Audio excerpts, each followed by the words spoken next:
What's cracking, folks? Back with another reaction, back with some more solo Curt Smith from his 2013 album Deceptively Heavy. Thank you once again to Kim. And the next track is Hold It Together, which is the kind of phrase you say when there's a danger of things spiraling out of control or falling apart or disintegrating.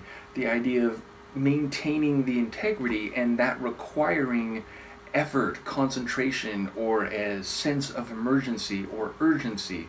So yeah, it sounds like an intense situation we're heading into. Of course, there could be a nuanced meaning or an irony to the title, but yes, if you're having to hold it together, then there is obviously a danger of everything breaking apart. Let's give it a listen and see what I can catch. This is Curt Smith. The track is Hold It Together, and it's from his 2013 album Deceptively Heavy.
Oof.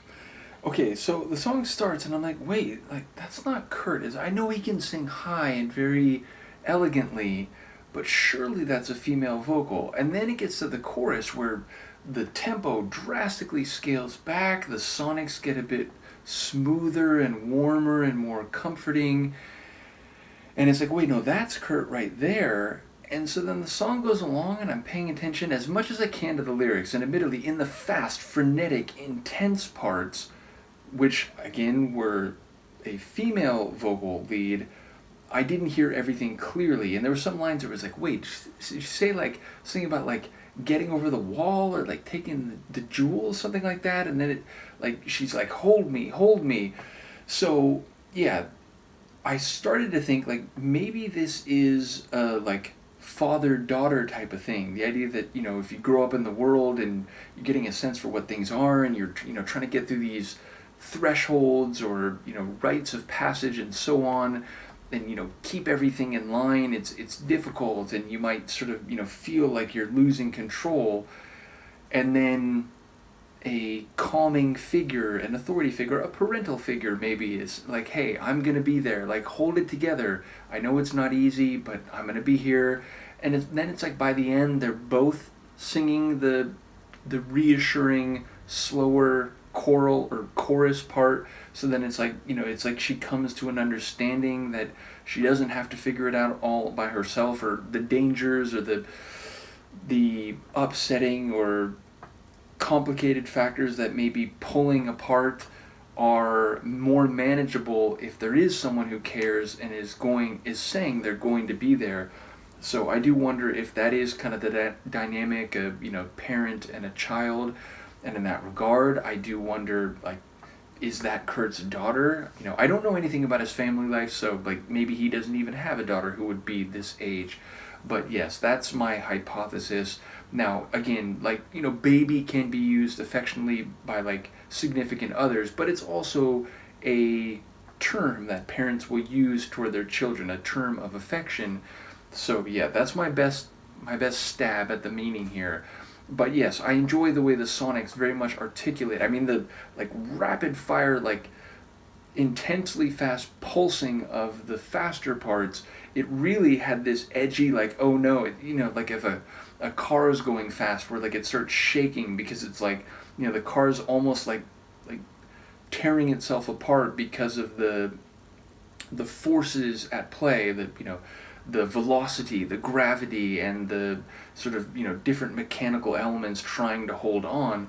So yeah, it felt like that was what was happening. And then again, it all slows down and becomes smooth and welcoming and comforting in the choruses. So yeah, I enjoyed the 2-gear speeds of this one. And again, in the chorus, Curt has great vocals, which, you know, that seems to be a mainstay of his work with Tears for Fears. And even though I'm only like 3 tracks into it, his solo work as well. But I was definitely surprised to hear a voice that was pretty clearly not Curt to start the track, so that was intriguing.